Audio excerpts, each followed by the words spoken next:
march have gone. Yes, Caesar, but not gone. I hope your enterprise today succeeds. What enterprise? What does Popilius Lena say? She hopes our enterprise today succeeds. I fear we have found out. Look how she heads to Caesar. Watch her. Casca, act quickly. I fear they will stop us. Brutus, what shall we do? If this is known, Caesar nor Cassius will go back alive. I will kill myself. Cassius, be steady. Popilius Lena doesn't give away our intentions. But look, she smiles, and Caesar doesn't change. Look, Brutus. Trebonius knows his cue. He leads Antony away. Where's December? Let him go right away and lobby his case to Caesar. He is nearly ready. Squeeze fourth and second. Cassius should be the first to raise your hand. Are we all ready? What is the problem that Caesar and his Senate must correct? Most high, most mighty, and most potent Caesar, Metellus and throws before your throne a humble heart. I must prevent you, Simber. These stoopings and these lowly kneeling bows might defy the blood of law-abiding men and turn established rule and ancient codes into the games of children. Don't you dare imagine Caesar bears so much rebel blood that will be thawed from iron rectitude by that which melts weak fools. I mean sweet words, low-bit curtsies, and base holy grovel. Your brother is duly banished by decree. If you now bend and pray and fawn to him, I spurn you like a dog. No! Caesar does no wrong, nor is satisfied without just cause. Is there no voice more worthy than my own to sound more sweetly and great Caesar here for the recalling of my banished brother? Kiss your hands, Caesar. But not in flattery. Requesting you that Publius Sember be granted prompt permission to return. What? Brutus? Caesar, pardon. Pardon, Caesar. As long as your foot does Cassius fall, pray you lift the exile of Publius Sember. I could be well moved if I were like you. If I could pray to me, then prayers would move me. But I am as constant as the northern star, of whose true fixed unchanging quality there's no equal in the firmament. The skies are painted with unnumbered sparks. They all fire and everyone shines bright. But there's just one that holds its place. So in the world, it's well furnished with men, and men of flesh and blood have sense and reason. Yet in the number, I know only one that's unassailable, that holds his place unmoved by action, and that I am he. Let me show a little even in this, that I was firm in the banishment of Sember, and firm I do remain keeping so. Caesar, Leave! Would you lift up Olympus? most mighty Caesar. Does not Brutus kneel in vain? Speak hands for me.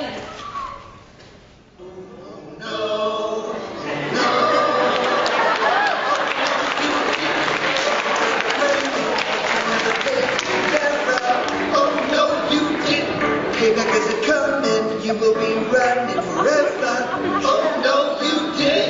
Until I get my vengeance, I will never end this mayhem. Oh no, you did. I'm a mercenary, you ain't got a prayer.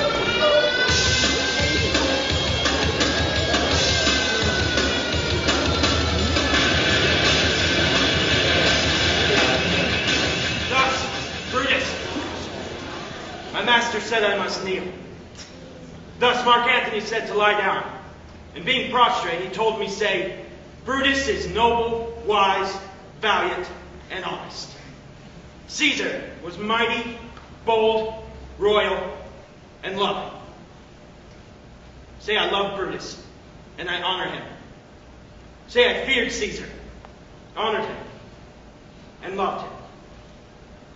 If Brutus gives his word that Mark Antony may come to him safely, and be convinced why Caesar deserves to lie in death, Mark Antony shall not love Caesar dead so well as Brutus liveth, and will follow noble Brutus through the fortunes and affairs, through the hazards of this untried state, with all true faith. So says my master. Your master is a wise and valiant Roman.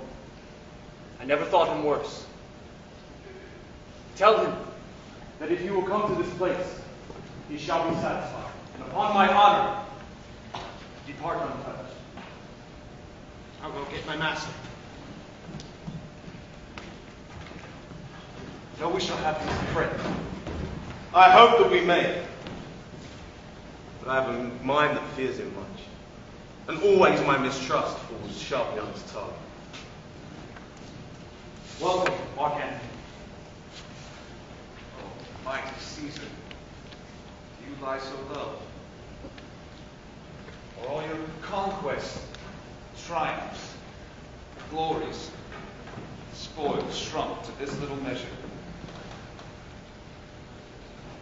Fare you well. I know not, gentlemen, what you intend.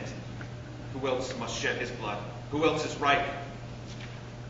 If I myself, there is no hour so fit as Caesar's death's hour, nor no instrument of half that worth as those your swords made rich with the most noble blood of all this world. I do request that if you begrudge my life, now, while your spattered hands all stink and smoke, fulfill your pleasure. For if I live 1,000 years, I'll never find myself so fit to die. No place would please me more, no means of death, than here by Caesar, and cut off by you, the picked and ruling spirits of this age. Antony, don't beg your death by us. For we must now appear bloody and cruel, as by our hands and what we've done just now, you see we do. Though you just see our hands, our hearts you do not see. And they are pitiful. Pity for the general wrong of Rome, as fire drives out fire, so pity has done this deed to Caesar. For your part, for what you are swords draw dull and point, Mark Antony. Our arms renounce all malice, and our hearts will now receive you in with all good thoughts, kind love, and reverence.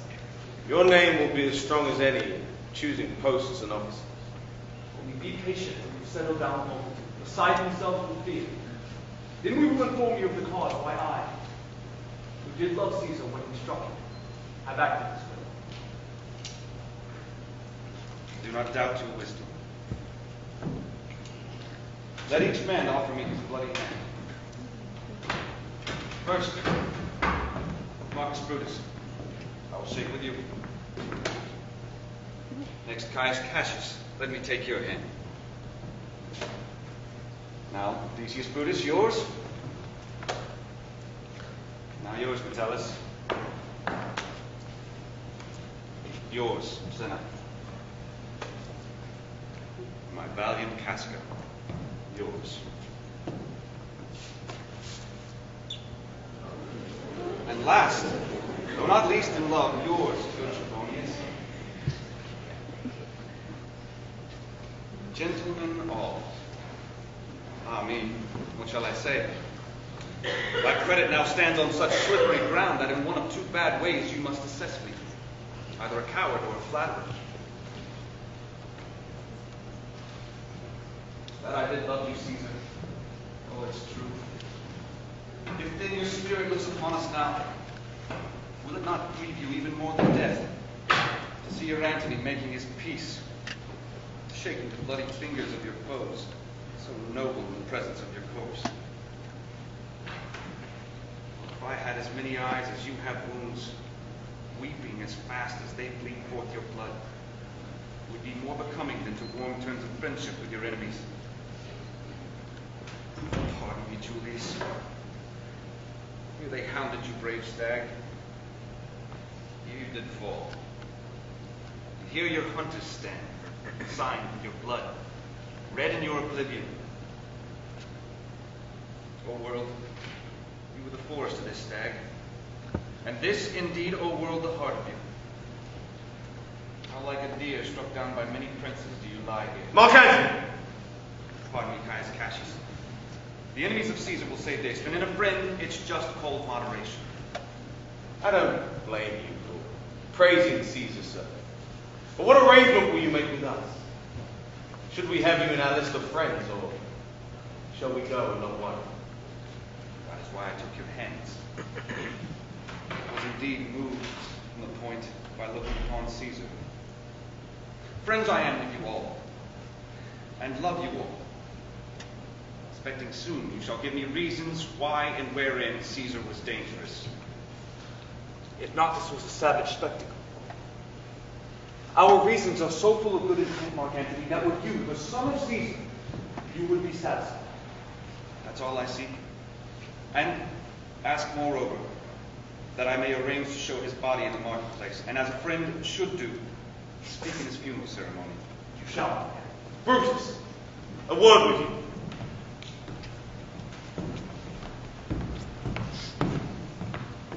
You don't know what you do. Do not consent to Antony speaking in his funeral. You know how the people may be moved by what he may say. Pardon me, but I shall put myself upon the platform as well. What Antony shall speak, I shall first say he speaks by leave and by permission, and that we have determined Caesar shall receive all due rights and legal ceremonies. We will benefit from this more than we will lose. I don't know what he will say. I don't like this. Mark Antony, you prepare the body. You will not in your funeral speech blame us, but speak all good you can affirm of Caesar, and say you speak by our permission. You will have nothing to do about his funeral, and you will speak on the same platform on which I will do. So be it. I desire no more. Prepare the body. Follow us.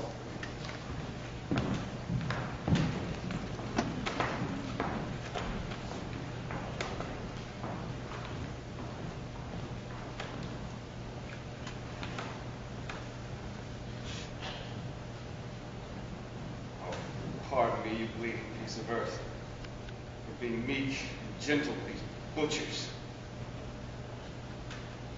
You are the ruins of the noblest man that has ever lived in all the tide of times. Woe to the hand that shed this precious blood. Over your wounds I will now prophesy, which like dumb mouths open their ruby lips to beg the speaking of my tongue.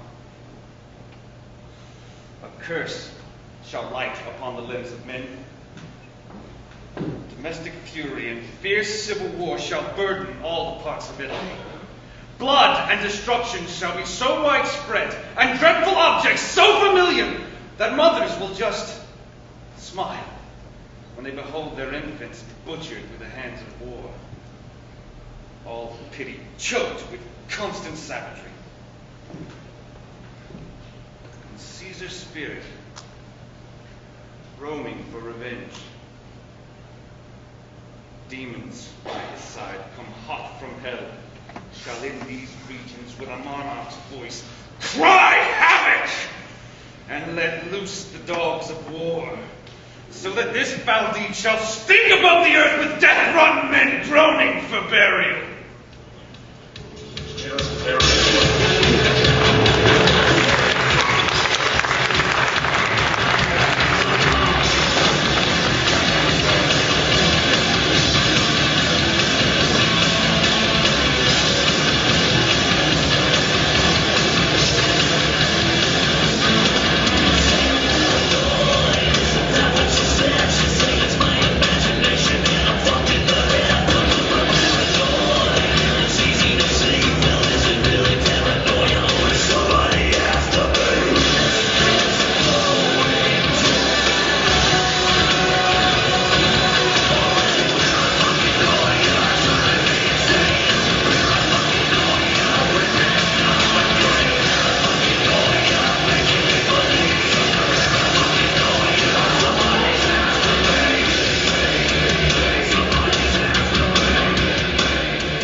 Hear me speak for my cause, and be silent that you may listen. Believe me on my honor, and have respect for my honor that you may believe. Friends, Romans, countrymen, lend me your ears. Judge me in your wisdom, and await your good sense that you may be the better judge. I come to bury Caesar, not to praise him. The evil that men do lives after them. The good is often buried with their bones. So let it be with Caesar. If there be any in this assembly, any dear friend of Caesar's, to him I say that Brutus's love for Caesar was no less than his. If then that friend demand why Brutus rose against Caesar, this is my answer. Not that I love Caesar less, but that I loved Rome more. Would you rather Caesar were living and all die slaves, than that Caesar were dead and all live free men? As Caesar loved me, I weep for him.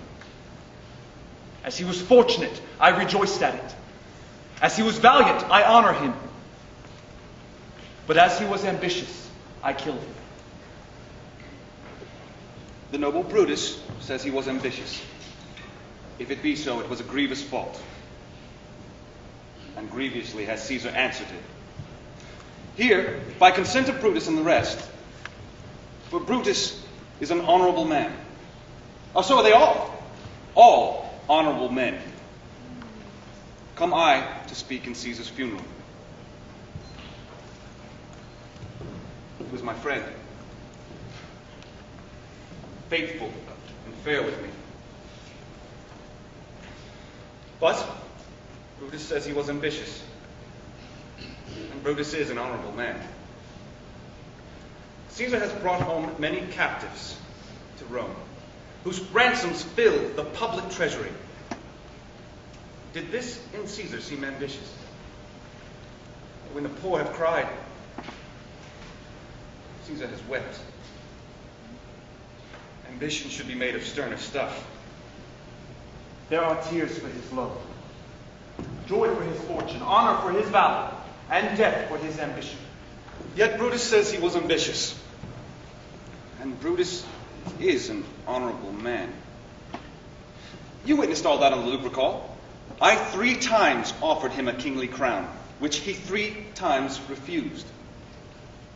Was this ambition? Yet Brutus says he was ambitious. And sure, Brutus is an honorable man. I do not speak to disprove what Brutus spoke, but I am here to speak what I do know. You did love him once, and not without cause. What cause then prevents you from mourning him? Oh, intellects, you fled to Brutus' feet, and men have lost their reason! Who here is so depraved he wants to be a slave? If any speak, for he I have offended. Who here is so savage he doesn't want to be a Roman? If any speak, for he I have wronged. Who here is so debased he will not love his country? If any speak, for he I have offended. I wait for a reply. Bear with me. My heart is there with Caesar, and I must pause till it comes back to me. Just yesterday, the word of Caesar could have stood against the world. Now he lies there, with no one low enough to pay respect.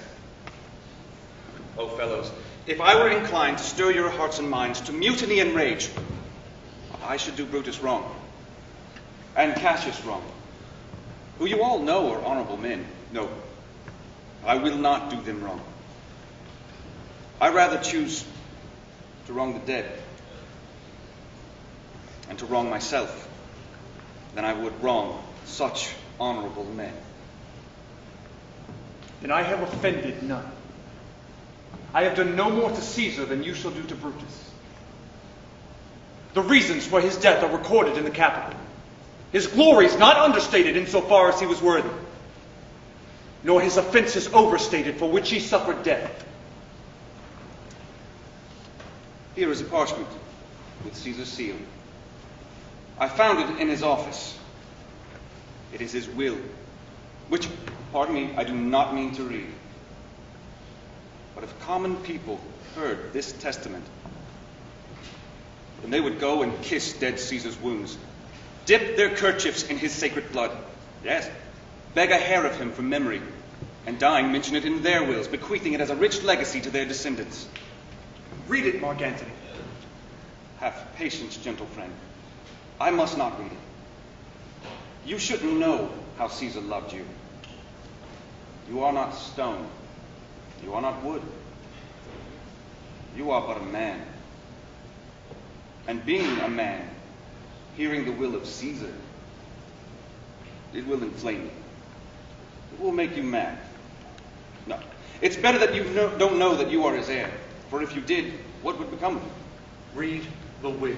Will you have patience? Will you wait a while? I have gone way too far to tell you of it. I fear I do wrong the honorable men whose daggers have stabbed Caesar. I do fear. Read it! First, let me show you him who made you live. You have tears. Prepare to shed them now. You recognize this cloak here? I remember the first time ever Caesar put it on. It was a summer's evening in his tent, the day he overcame the Nervi. Look, in this place, Cassius ran his dagger through. See what a tear malicious Casca made. And through this, the well-beloved Brutus stabbed. And as he plucked his curse steel away, look how the blood of Caesar followed it. Like rushing out of doors, as if to know whether Brutus knocked so cruelly or not. For as you know, Brutus was Caesar's angel. Judge, O you gods, how dearly Caesar loved him. This was the most unkindest cut of all. But when Caesar saw him stabbed, ingratitude, much stronger than traitor's arms, quite vanquished him. Then burst his mighty heart. And in this cloak he muffled up his face, and right at the base of Pompey's statue, which all the while ran with blood. Great Caesar fell. Oh, what a fall it was, my countrymen. And I, and you, we all fell down. While bloody treason swaggered over us. Oh, now you weep. And I perceive you feel the thrust of pity. These are kind drops, gentle soul. What crying when you only see our Caesar's clothing? Look, right here! He's here himself, mutilated as you see, by traitors. As I killed my best friend for the good of Rome, I have that same dagger for myself should it ever please my country to need my death. Good friends. Dear friend, let me not stir you to such a sudden flood of mutiny. For I have neither the wits, nor the words, nor the worth, nor the power of speech to stir men's blood. I only speak straight on. I tell you that which you yourselves all know. Show you sweet Caesar's wounds, and bid them speak for me. But were I Brutus, and Brutus Antony, there'd be an Antony who'd ruffle up your spirits and put a tongue in every wound of Caesar that would cause the stones of Rome to rise in mutiny. Here is the will. Under Caesar's seal, to every Roman citizen he gives, to each and every man, 75 drachmas. Moreover, he has left you all his walkways, and his private gardens, and his newly planted orchards this side of the Tiber. All this he's left to you and to your heirs forever. here was a Caesar. When will there be another?